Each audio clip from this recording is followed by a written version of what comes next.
Les dessous des cartes, comment va le monde avec notre analyste maison, Jean-Marie Kassamba, bonjour et bienvenue. Bonjour et bonne semaine. Nous commençons par l'Est de notre pays parce qu'il s'agit de nous. Quelles sont les nouvelles que vous avez par rapport à ce qui se passe? On connaît l'ennemi, il a été pointé du doigt, nommé. Il s'agit du Rwanda. Qu'est-ce qui se passe ce matin? Bon, normalement, je ne devrais pas m'exprimer, mais le patriotisme me pousse en tant que stratège du Tchest à dire quelques mots sur ce qui se passe dans notre pays, parce que c'est des notoriétés publiques que ce qui se passe n'est pas du tout un hasard. Pourquoi? Parce que si vous avez un pays aussi riche comme le nôtre, il est l'objet toujours d'envie. Et lorsque vous avez un pays riche, vous devez vous prémunir contre toute action qui peut provenir de l'extérieur pour venir prendre ce que vous avez. Nous sommes dans un environnement de prédation, depuis toujours d'ailleurs. Les Européens sont venus ici, ils ont pris. Les Européens vont au Moyen-Orient, ils prennent. En ce moment, la guerre qui est faite à la Russie, on en parlera certainement, c'est parce que la Russie est immense avec beaucoup de richesses et on aimerait bien partitionner la Russie pour prendre encore un peu. Et chez nous, c'est la même chose. Avant de monter sur ce plateau, je viens d'avoir des messages pour me dire que les Ougandais, en complicité ou plutôt en association avec les Rwandais, sont dans Bunagana. Et pourtant, nous avons signé des accords avec... Image à l'appui. Nous avons signé des accords avec l'Ouganda et ça a été même prolongé, cette force conjointe. Ça a été oui, mais parce que leur dispositif n'était pas encore huilé. Ils sont venus, ce n'est pas pour nous aider contre les ADF, c'est plus pour identifier notre géographie, identifier notre force de feu, identifier notre action ou réaction en cas d'attaque. Et pendant tout ce temps que nous, on pensait qu'ils étaient venus pour une collaboration, ils étaient venus pour, en quelque sorte, prendre du renseignement nécessaire. Et rappelez-vous ce qu'a dit le fils Museveni, qu'ils vont se mettre avec les Rwandais pour nous attaquer. Aussi au vu de tout le monde. Et il l'a dit, ce fils Museveni, avant même que le M23 nous attaque. Et ça, pendant que le M23 nous attaquait. Kinshasa a entendu ça et sourd d'oreille. Cette déclaration du fils de Museveni. Mais bien évidemment, parce que moi, je n'ai pas compris pourquoi on a prolongé de 2 mois encore supplémentaires notre chef d'état-major, peut-être du commandant des opérations à l'Est, avec le monsieur, le Ougandais. Ils ont signé pour 2 mois. On ne comprend pas que la MONUSCO qui s'est déployée à l'Est, parce qu'on a dit on ferme les postes à Mbujimaï, à Chikapa, à Kananga, pour tout concentrer à l'Est. Eh bien, ils sont là-bas. Comment on peut laisser ces troupes ougandais avec des Rwandais entrer chez nous, au vieux sous tout le monde? Les images qui nous parviennent aujourd'hui, ce sont les soldats ougandais armés jusqu'aux dents avec des lance-roquettes, avec des casques à vision nocturne. MONUSCO et son rôle, le rôle est connu depuis toujours. Rappelez-vous qu'à l'ONU, l'ancien président, sénateur Ravi aujourd'hui, avait demandé le retrait de la MONUSCO. Oui. Comment vous continuez à croire que la MONUSCO pouvait nous aider dans ce type d'agression alors que depuis toujours, elle ne le fait pas? C'est pour cela que, d'une part, la guerre ne doit pas être militaire, elle doit être médiatique, elle doit être des sensibilisations d'opinion. Seule la population congolaise peut, en quelque sorte, galvaniser nos troupes et aller au front pour faire pression sur ces gens. Il faut fermer ces frontières. Ça ne va rien nous coûter. On ferme ces frontières, ça ne va rien nous coûter. Bien au contraire, ça va nous épargner, en quelque sorte. Le Rwanda et l'Ouganda ont fermé leurs frontières, alors qu'il y avait quelques soupçons, tout simplement. Mais chez nous, il y a traversée, invasion. On ferme. La route, là, la route de Bunagana, qui va en Ouganda. Moi, je connais cette route. Je suis allé là-bas avec Joseph Kabila plus d'une fois. Moi-même, je suis allé plus d'une fois. Il y a un trafic immense de carburant, de marchandises. Fermer cette route-là. Fermer la grande barrière à Gisenyi, là-bas, à Goma. Fermer à Ruzizi. Et on va voir si on va mourir de faim. L'opinion s'interroge.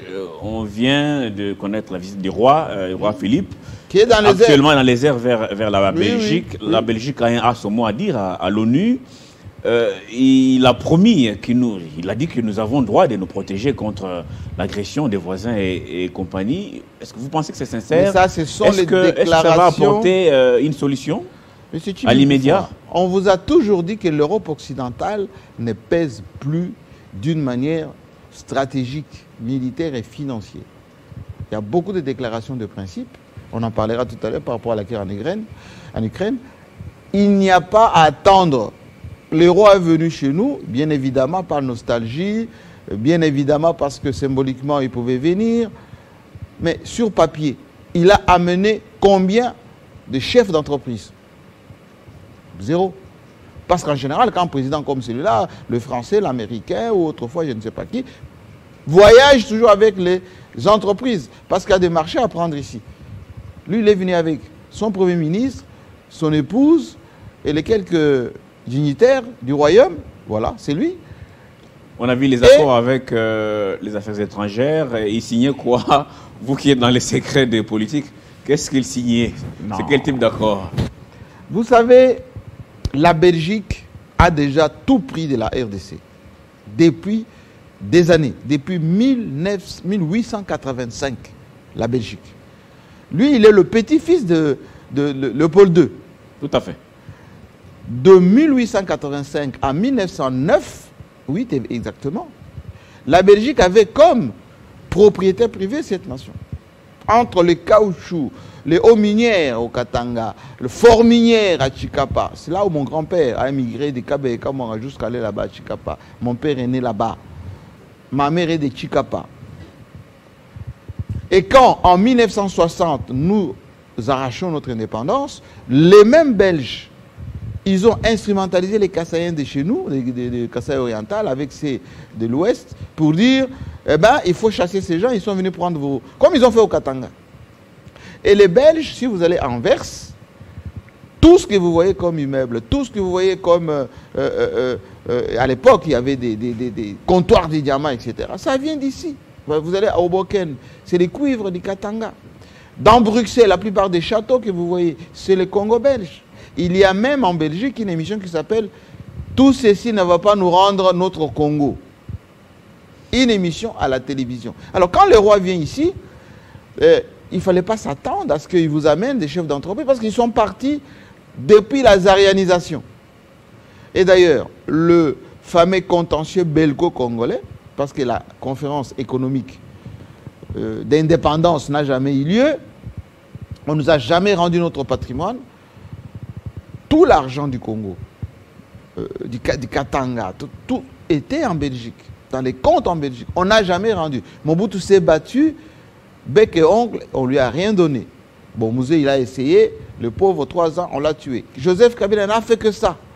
Contentieux belgo-congolais. Et ça n'aboutit toujours à rien. Les deux autorités, belges et congolaises, se sont mises d'accord pour mettre une croix sur le passé.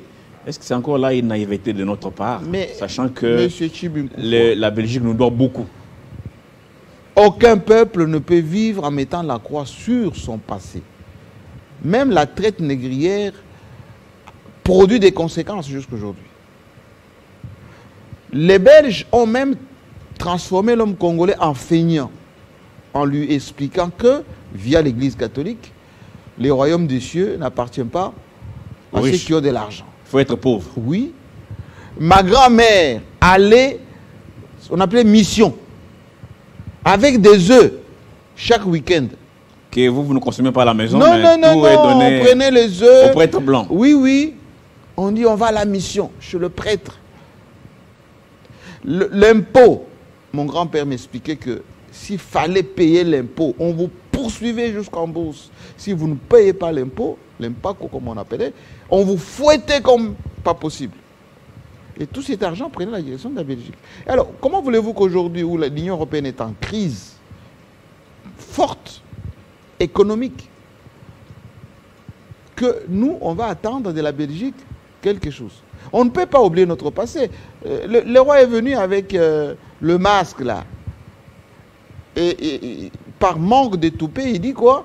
Je vais vous le prêter à durée indéterminée. Donc notre propre masque. Et là, ça fait rire. Ça fait tout simplement rire. Et, Oui. et c'est même pas comme on le Oui. sait. Il va le prêter pour un moment. Voilà. Maintenant, revenons un peu à ce qui se passe dans l'Est. Oui. On a vu que tout ça, c'était des façades, hein, ces accords, tout ça, l'Ouganda, qui est du côté du Rwanda. Quelle est l'attitude à adopter aujourd'hui pour les officiels congolais? Là, nous sommes devant une situation qui devient de plus en plus grave, au-delà des appels, au-delà de la diplomatie dans la sous-région, avec Sassou Nguesso, avec les présidents angolais. On sent que ceux qui sont dans l'Est, du côté Est, Je vous rassure font sourd d'oreille. qu'on a partitionné le Sud-Soudan au vu au sud de tout le monde. Sassou Nguesso était à Tripoli lorsque l'OTAN bombardait Kadhafi. Moi, je participais à des conférences avec Sassou Nguesso où il était président de l'Union africaine sur le Darfour, à Abuja au Nigeria et dans beaucoup de capitales. Ça ne change rien. Lorsqu'on lève les options pour morceler un pays, parce que le Congo représente un danger, un Congo fort, grand, fort, représente un danger, les déclarations des principes, ça n'a aucune espèce d'importance. Et d'ailleurs, et l'Angola, et Congo-Brazzaville, et la Zambie aimeraient bien que le Congo se partitionne, soit faible, et bien qu'il soit fort. Comment voulez-vous que le président zambien nous demande, plutôt angolais, de libérer les deux militaires rwandais. les deux militaires? Au même moment, on est en train de bombarder encore Rumangabo. Comment voulez-vous que notre président était à Oyo, que du côté de Bunagana, les Ougandais entrent? Mais finalement, qui nous respecte dans la sous-région? Et comment en est-on arrivé là? On ne doit pas réfléchir en termes de respect. Il faut réfléchir en termes de dissuasion. Dissuasion militaire. L'Ouganda et le Rwanda, ce sont de petits pays qui jouent les commissionnaires des grandes puissances.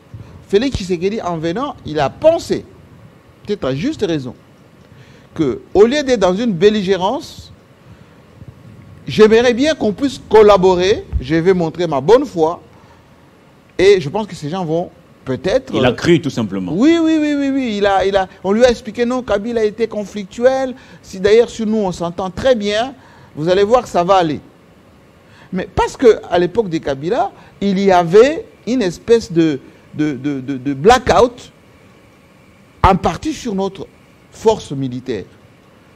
On avait contourné l'embargo avec les Olenga et les autres, etc.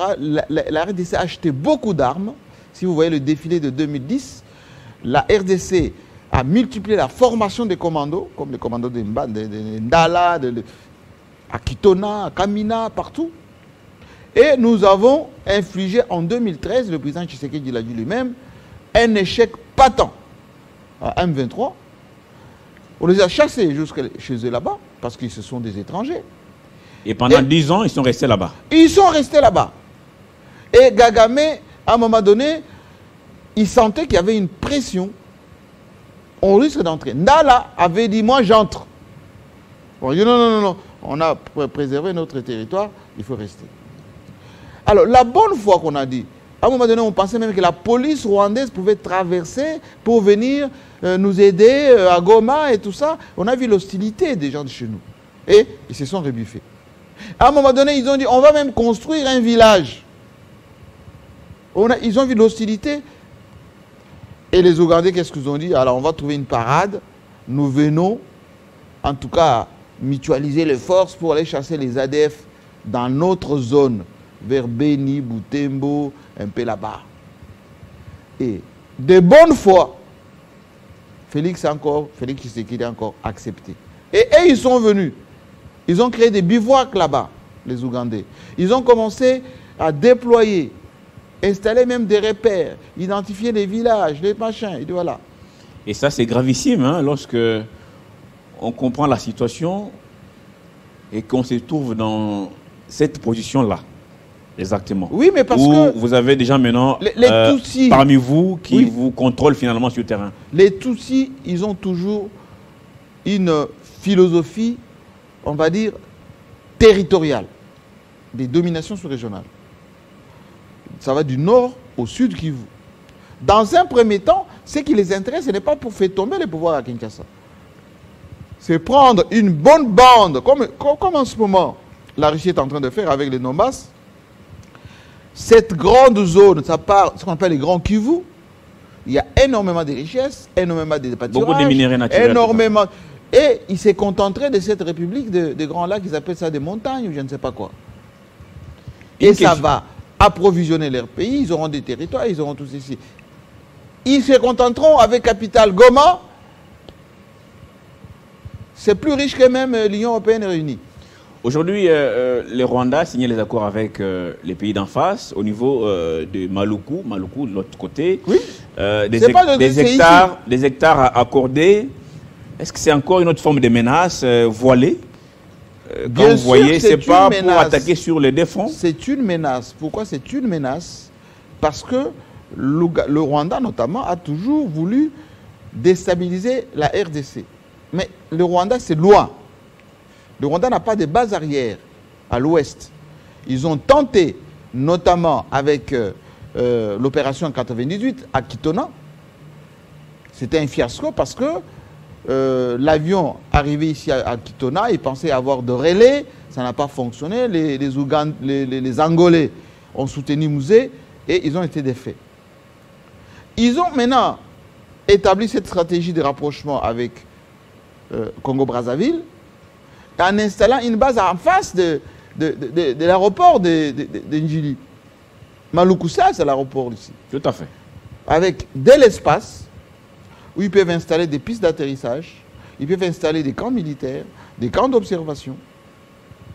Et ils font diversion là-bas, ils vous attaquent ici, ils prennent le contrôle de l'aéroport d'Njili, ils approvisionnent, Kinshasa tombe, tout le monde en débandade, c'est terminé.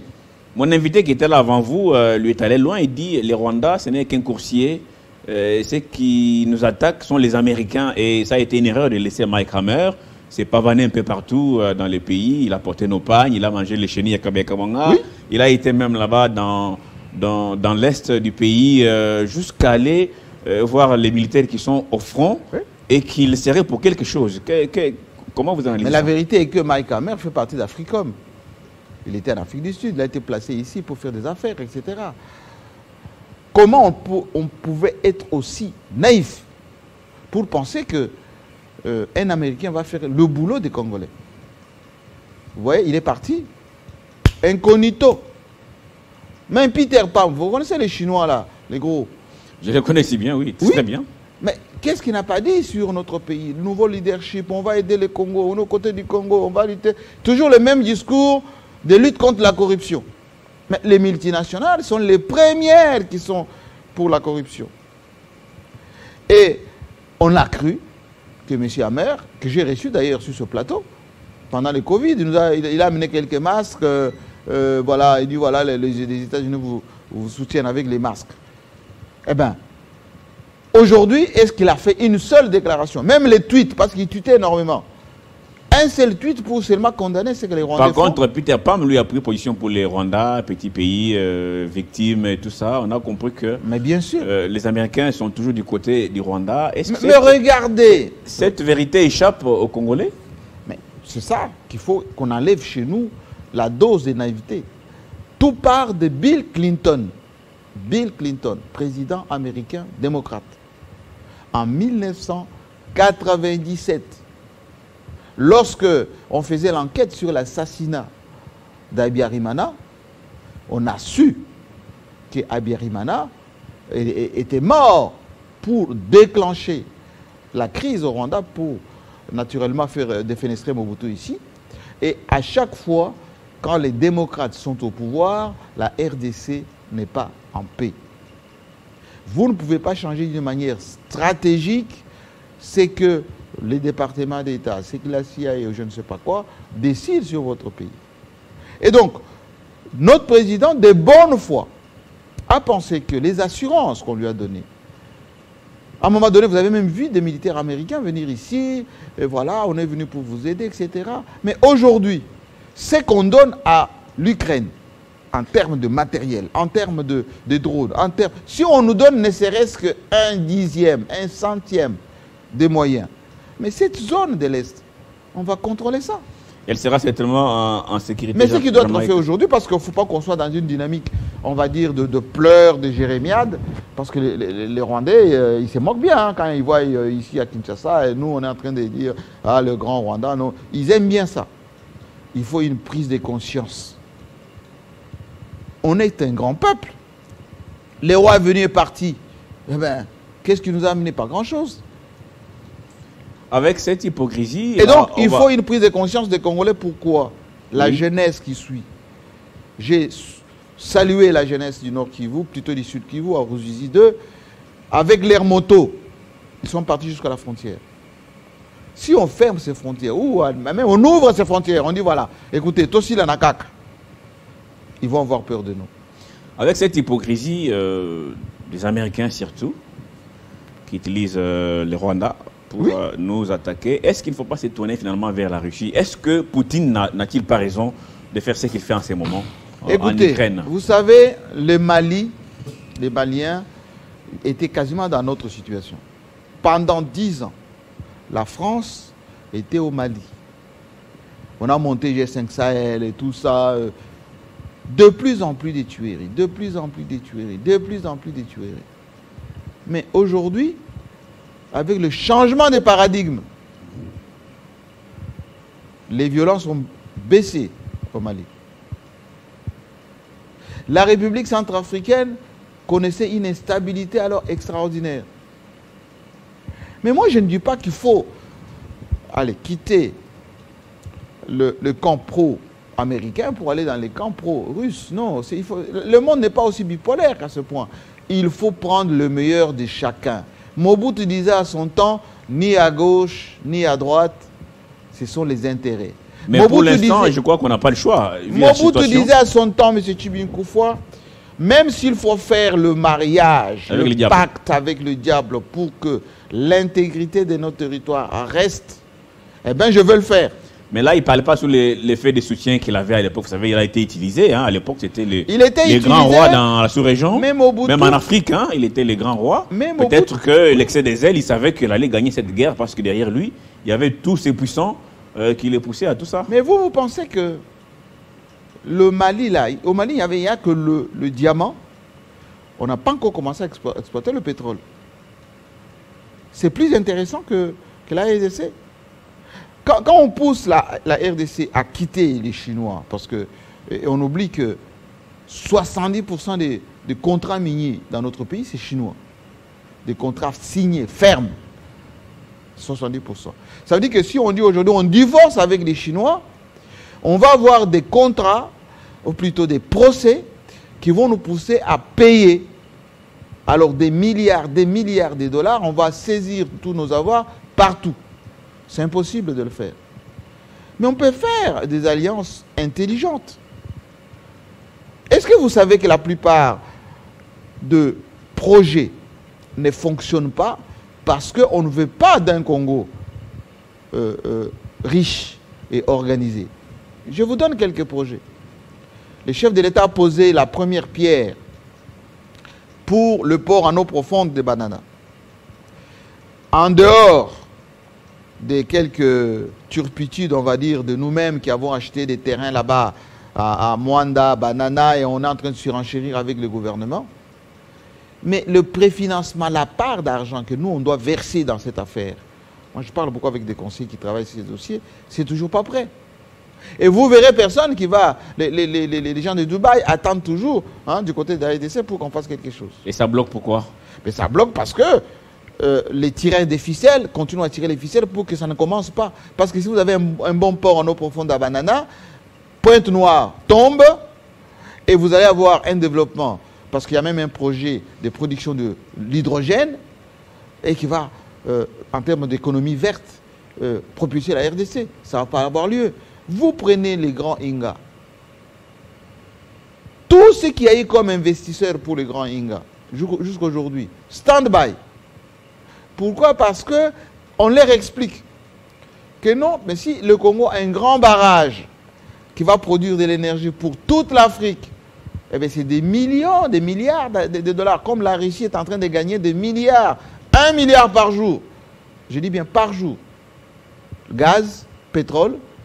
Et aujourd'hui, on en parlait en détail, à Mariupol, le port sous contrôle maintenant de la Russie, le blé sera vendu par la Russie à d'autres pays. Et l'Union européenne et les autres vont racheter là-bas plus cher encore. Et tout l'argent revient à la Russie.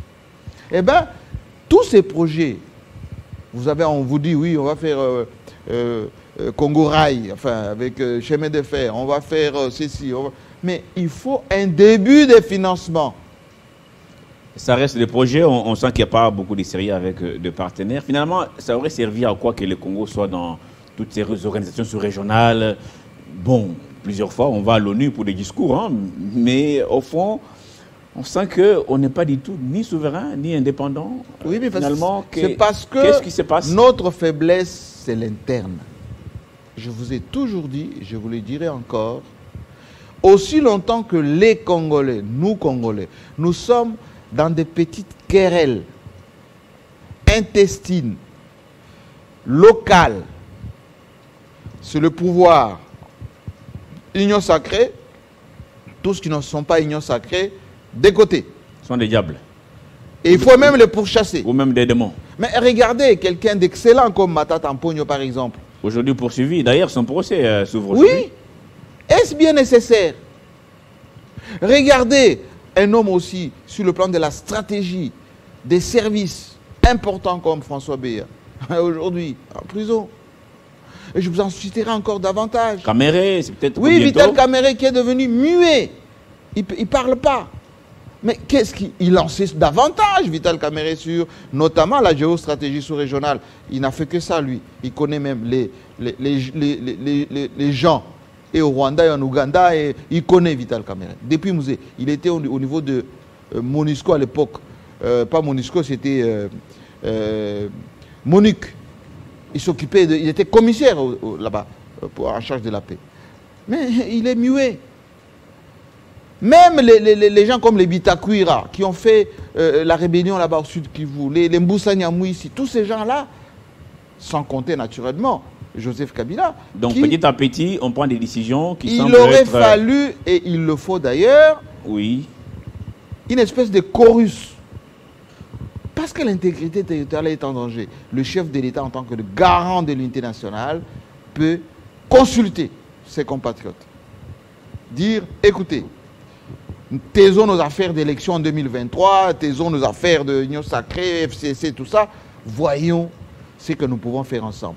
Mon prédécesseur, je viens vous consulter, venez, nous allons nous rencontrer, qu'on voit ce qu'on peut faire ensemble. Vital Caméré, ben, allez, vous la justice là, terminez-moi cette affaire. Officiellement, Vital Caméré, partenaire du cash, venez, on va voir ce qu'on peut faire. J'invite officiellement Moussa Niamou ici, parce qu'il connaît là-bas la région de Béni. Venez ici. Vous allez voir que tous ces gens-là, les Moïse Katumbi, les Jean-Pierre Bemba, qui ne dit rien. Jean-Pierre Bemba, il ne dit rien, mais il connaît quelque chose. Juste mobilisé pour l'accueil du roi, ça au moins il l'a fait. Oui, mais il a fait l'étude parce qu'il est membre du FCC, timidement, ça ne coûte rien l'étude. Pour dire aux militants des MLC, on vous donne, Bazaï va lui donner un peu de moyens, voilà, il met du carburant dans le moto et les drapeaux, etc. Mais ça, ce n'est pas de l'intérêt national. Je veux dire, pour le pays, vous allez voir autour de la table, Jean-Pierre Bemba, Moussa Niamouissi, Joseph Kabila, le président Tshisekedi, il dit le Congo maintenant. Ces gens-là vont avoir peur. La jeunesse congolaise galvanisée. La presse, nous, de la presse. Voilà, on vous met $1 million sur la table. Achetez du matériel, des drones, etc. Surveillez-nous. Cette partie, regardez l'histoire de l'Ouganda, avec depuis, comment il s'appelait Milton Obote, depuis l'autre dictateur là, comment il s'appelait, le gros. Tous ceux qui sont passés... oui, comment ça s'est passé l'histoire de Museveni, l'histoire de Tutsi et les Hutus. J'allais poser cette question. La diaspora congolaise impliquée. Aujourd'hui, il y a des initiatives, on va dire, personnelles.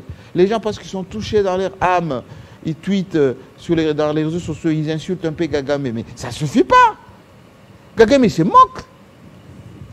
parce que les musiciens disent, oui, oui, les Congolais, là, les danseurs, là, ils font que du bruit, qu'est-ce qu'on peut faire? Allez, allez, attaquez, de toute façon, ça ne fera rien. On connaît, ils n'ont pas de carburant, ils n'ont pas de munitions, ils n'ont pas de ceci. Vous voyez, ça, c'est choquant.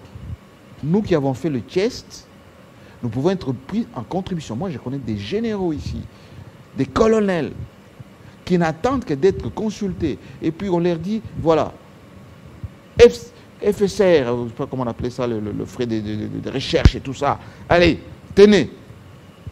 Le Congo est capable, dans un sursaut d'orgueil, de maintenir son unité nationale et surtout de travailler. Cette opinion évoque, Jean-Marie, cette infiltration depuis Sun City dans notre armée. Il y a des officiers étrangers pour besoin de la cause. À l'époque, il fallait réunifier les pays. Et ça nous a coûté très cher. Il y a des généraux qui sont entrés dans l'armée jusqu'à aujourd'hui. Est-ce qu'on saura s'en sortir dans cette situation-là? On peut s'en sortir. Où il y a des gens qui prennent part à des réunions stratégiques. Aussitôt terminé, ils communiquent de l'autre côté et ça complique la tâche sur le terrain. Est-ce qu'on va s'en sortir avec ça? Nous sommes d'abord majoritaires. Ça, c'est la première chose. Deuxième chose, on est un grand pays, très grand pays. Troisième chose, fibre patriotique, ça peut jouer à un moment donné. Tous les pays infiltrent tous les pays. Tout le monde infiltre tout le monde. C'est la raison d'être même des services secrets. Il ne faut pas vous attendre que c'est seulement les Rwandais ou les Ougandais qui vous infiltrent. Et vous n'êtes pas capable d'infiltrer Kagame pour savoir qu'il y a les Hutus, les Hutussis, et qu'il y a les Tutsis de l'Ouganda et des Tutsis de la RDC qui ne s'entendent pas, qu'il y a des gens là-bas qui sont mécontents de lui. Vous pouvez l'infiltrer aussi. Vous pouvez infiltrer les Congo-Brazzaville. Nous avons beaucoup de nos compatriotes qui vivent là-bas, y compris les filles. Vous pouvez infiltrer l'Angola parce qu'il y a une forte communauté congolaise en Angola. Vous pouvez infiltrer aussi. C'est le boulot de l'ANER. Même les voisins Brazzaville, il faut l'infiltrer aussi vraiment. Mais bien évidemment. Les accords avec Kagame, ça concerne quoi? Qu'est-ce qui se trame derrière, hein? Nous pouvons être distraits ici. Bien évidemment. On évoque l'agriculture, mais finalement, ça sera peut-être des pistes. C'est ça le boulot. Mais si nos services de renseignement n'ont pas les moyens logistiques nécessaires, ils n'ont pas ce qu'on appelle les correspondants qui leur fournissent des infos. Parce qu'il n'y a pas meilleure information que l'information humaine. Si on ne s'équipe pas technologiquement pour faire des écoutes, des filatures, vous savez, la première force d'Israël, c'est les renseignements. Le Mossad, on dit c'est le service le plus dynamique en termes de renseignement, mais le Mossad, c'est quoi? C'est l'équipement, c'est la filature, c'est ce qu'on appelle les réseaux des gens qui renseignent. Vous allez aux États-Unis, il y a à peu près une dizaine de services de renseignement. Une dizaine. Vous allez en France, on n'en compte même pas. Même le Vatican a les services de renseignement. Le Vatican. Avant que le pape vienne là... À côté de l'évangélisation, ça marche de pair. Hein? Le Vatican est le service de renseignement le plus sophistiqué. Le Vatican que vous voyez là. Donc avant même que le pape vienne ici, vous pensez que vous avez des prêtres ici. Ils sont partout, ils font des rapports partout, ils expliquent ce qui se passe, etc. C'est pour ça que quand il y a par exemple des négociations, c'est le Vatican qui joue la médiation. Parce que le Vatican connaît qui fait quoi et où, etc. Mais est-ce qu'on est en une bonne intelligence avec l'Église catholique, par exemple, pour avoir du renseignement?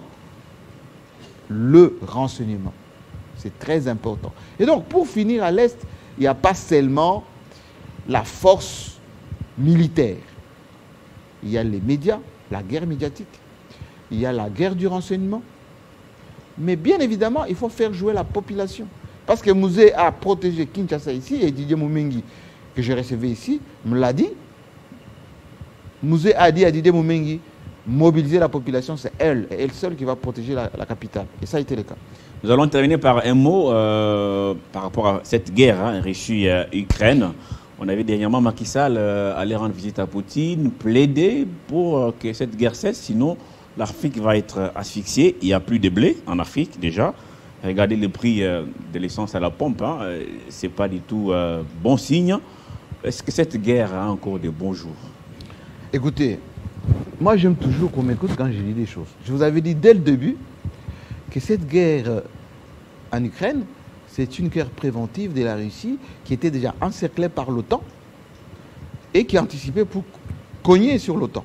la Russie se bat contre l'OTAN. Il ne se bat contre l'Ukraine. Ce n'est pas ça du tout. Et la Russie a désactivé tous les points, les laboratoires, les mercenaires, là où l'OTAN avait placé les armes, etc. Il a détruit tout ça. La Russie a contrôlé. Hier, ils ont chassé la dernière ville qui restait, tous les militaires qui étaient là-bas. Ils ont arrêté plus de 3000 mercenaires qui étaient notamment à Mariupol là-bas. Maintenant, ils ont le contrôle des ports, notamment Mariupol, mais ils ont bloqué Odessa, pour l'approvisionnement en blé mondial. Les gens qui disent que la Russie, c'est un petit pays, mensonge. La Russie, c'est la première puissance économique de l'Europe. Première puissance économique. Ils ont mis 1 milliard de dollars par jour en prix de gaz, pétrole, ils ont les diamants, ils ont le cuivre. C'est un pays très riche. Donc Poutine s'est préparé depuis très longtemps. Bien évidemment. Et en lançant la guerre, il savait ce qu'il faisait. Poutine a des réserves immenses. Ils n'ont même pas la dette intérieure. Ils n'ont pas la dette au niveau des fonds monétaires, Banque mondiale, tout ça. Ils n'ont pas de dette. Et puis troisièmement, chaque jour qui passe, ils ne font que engranger de l'argent. Et pour preuve, les entreprises en Europe sont en faillite complètement parce que les agriculteurs n'ont pas de semences, le blé ça coûte trop cher, le gaz pour alimenter les usines ça ne fonctionne pas. Et la Russie a dit bon, plus c'est comme ça, il n'y a pas de souci, vous viendrez toujours me voir. Petit exemple, McDonald's, vous savez la chaîne des fast-food américains avait quitté, hein, comme un peu d'une manière folklorique. Les territoires russes, mais ça a été vite remplacé. Mais je vous ai dit que ce matin, il y a un Russe qui a repris tous les magasins ou tous les restaurants McDonald's. Il a donné un nom en Russie qui veut dire tout simplement succulent, bon. Et ces magasins ont repris des activités, c'est bondé comme ça avec des Russes. Et ça sera valable dans tous les secteurs où les Européens ont délesté. La France, comme ils ne pouvaient rien faire... Et peut-être pour ceux qui nous suivent, hein, c'est la grande question, pourquoi il n'y a pas eu riposte des Américains qui se croient très forts, mais ils peuvent ou pas... même les Français qui sont venus rapidement en Afrique, mais ils ont tué beaucoup de chefs d'État, notamment Kadhafi et tout. Pourquoi là, c'est silence de mort? Mais c'est Chibunkoufoua. La Russie détient 6000 têtes nucléaires, 6000 têtes. Dans les sous-marins, disséminés jusqu'en Méditerranée, à la porte de l'Europe. La Russie a des avions furtifs qui peuvent venir jusqu'en Europe, larguer des bombes et partir. La Russie a de l'équipement sophistiqué. La Russie a ses propres satellites, son propre réseau de télécommunications.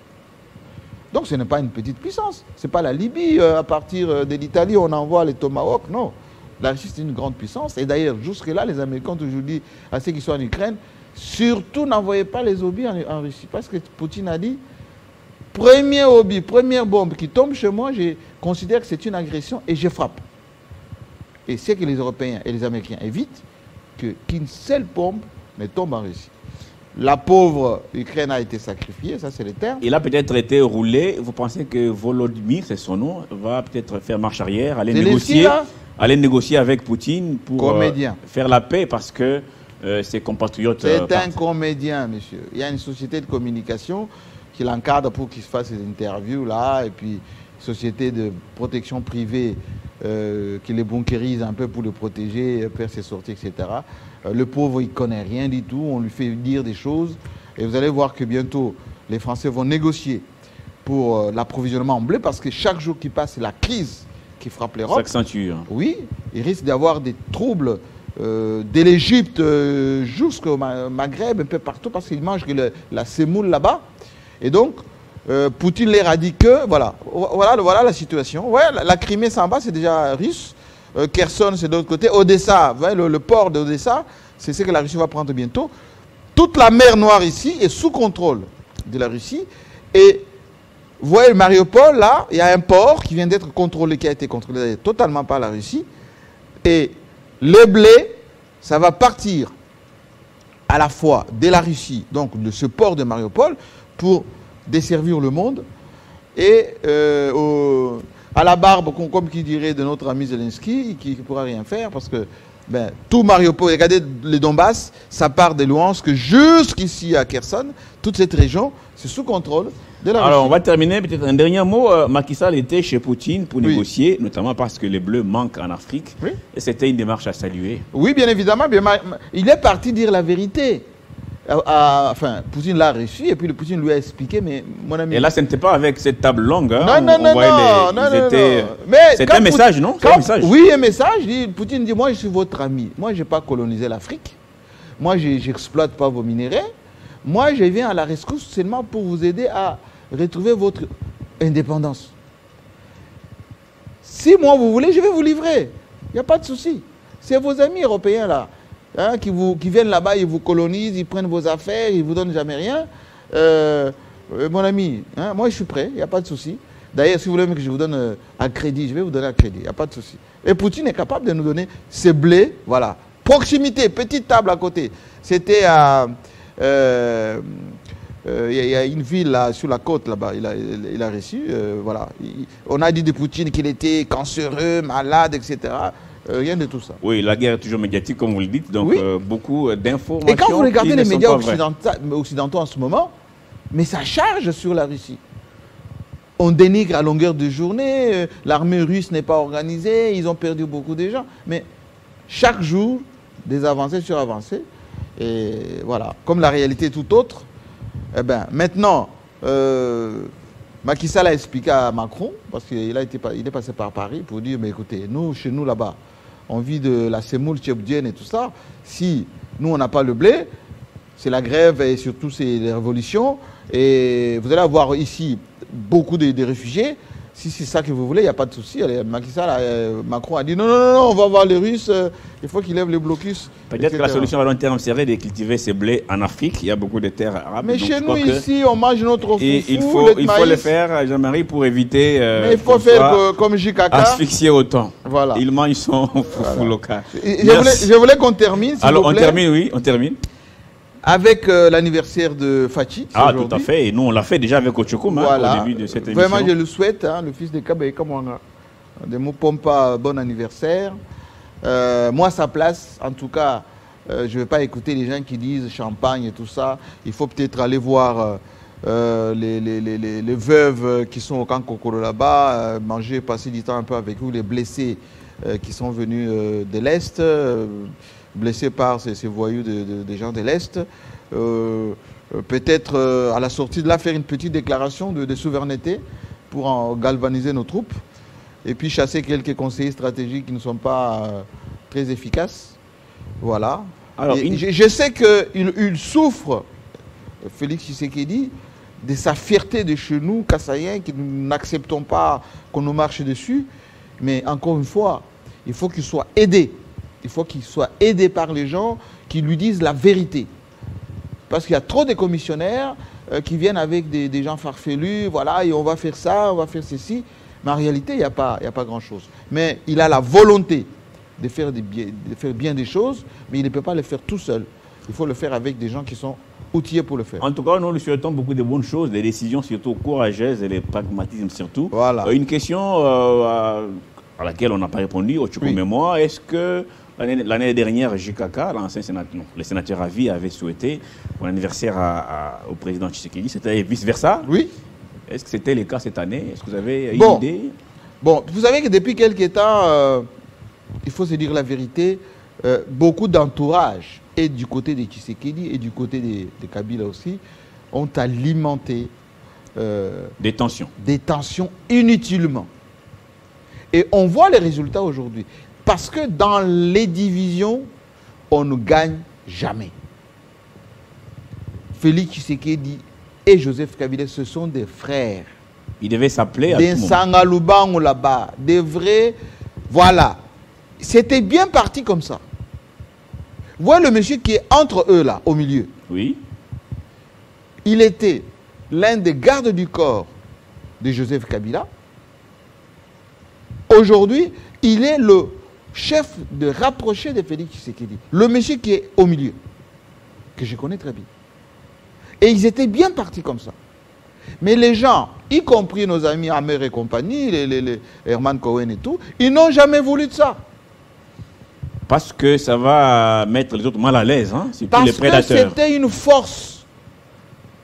Félix Tshisekedi allait continuer dans ce que Kabila avait fait, ce que Kabila n'avait pas fait aboutir, il allait faire aboutir, il allait construire quelque chose de... L'indépendance, la souveraineté de la RDC allait encore prendre du volume, et on a cassé ça.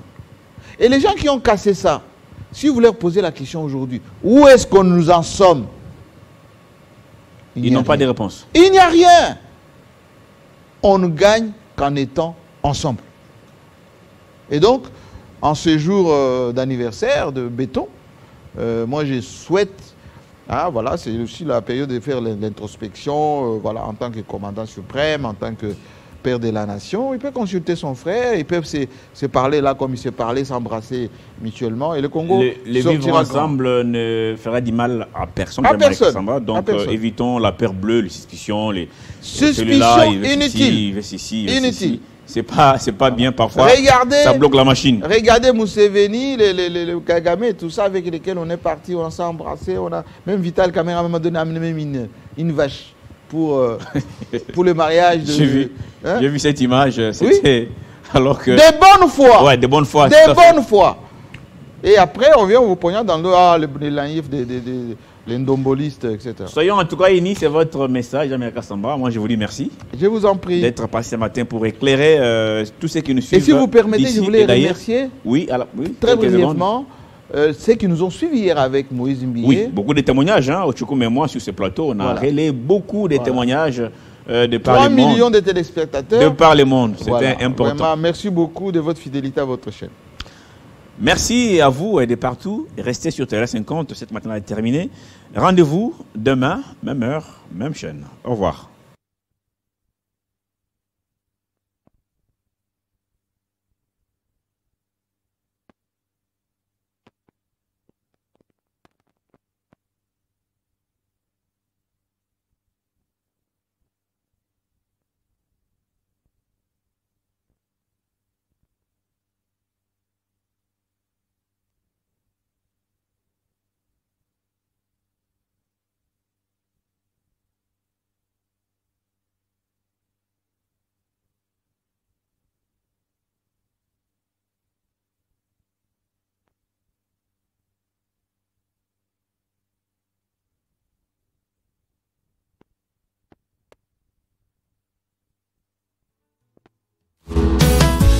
Aujourd'hui c'est ton jour, happy birthday. Tout le monde à la maison, happy birthday. Avec toi nous fêtons, happy birthday. C'est maintenant ton moment, happy birthday. Aujourd'hui c'est ton jour, happy birthday. Tout le monde à la maison, happy birthday. Wouhou, happy birthday. Wouhou, happy birthday. Personne ne peut oublier, c'est pas juste pour les billets. Aujourd'hui c'est ton jour, c'est ton meilleur jour pour briller. Il faut chanter, faut crier, il faut danser, faut prier. Aujourd'hui c'est ton jour, des messages d'amour par milliers. Et t'auras toute la nuit, et plus rien. Tout le monde à la maison, happy birthday. Avec toi nous fêtons, happy birthday. C'est maintenant ton moment, happy birthday. Aujourd'hui c'est ton jour, happy birthday.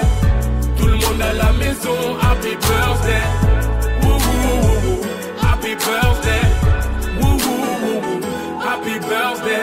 Personne ne peut oublier, c'est pas juste pour les billets. Aujourd'hui c'est ton jour, c'est ton meilleur jour pour briller.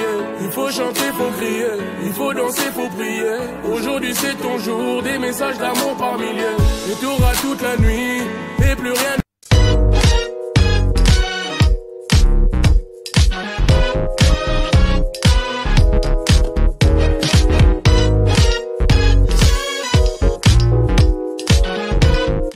Coucou les gourmandises, j'espère que vous allez tous bien. Je suis très contente de vous retrouver sur le délit de l'année. Ça a toujours été un plaisir de vous retrouver.